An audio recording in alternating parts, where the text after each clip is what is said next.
Richard Anvilhand Stormcraft. The dim light of flickering torches guides Richard Anvilhand Stormcraft deep into the shadowy recesses of the Valley of Shadows. The air is thick with the scent of ancient stone and a lingering sense of unease. His heavy blacksmith's apron creaks as he moves, each step echoing in the silence. The valley seems to watch him, its darkened hills shrouded in mist. Richard pauses, glancing around warily before settling down at an ancient forge. The embers glow faintly, casting eerie shadows on his weathered face. With a grunt of effort, Richard heaves a massive chunk of stone onto the forge. It crackles as the heat begins to take hold. The valley's shadows seem to pulse in time with the flames, creating an unsettling rhythm. Richard's hands move with practiced precision, shaping the molten metal into something new.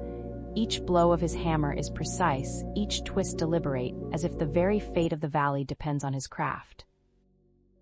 The first glimmer of dawn breaks over the hills, casting the valley in a mix of shadow and light. Richard steps back from the forge, inspecting his work with a critical eye. A greatsword lies on the ground, its blade shimmering faintly in the dim light, a testament to his skill. The sword pulses with an almost alive energy, its edge sharp enough to cut through the very shadows that threaten this place.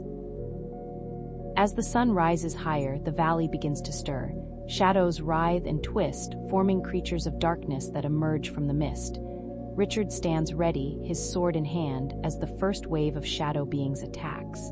The blade glows brighter, driving back the shadows with a ferocity that only comes from pure craftsmanship. Each strike is a testament to the bond between blacksmith and metal. The battle rages on, but Richard's resolve never wavers. His sword becomes an extension of his will, cleaving through shadow after shadow until the valley is once more at peace. Exhausted, he sheathes his weapon and collapses by the forge, a small cut on his forearm bleeding sluggishly. The valley remains silent, its shadows deepening as night falls again.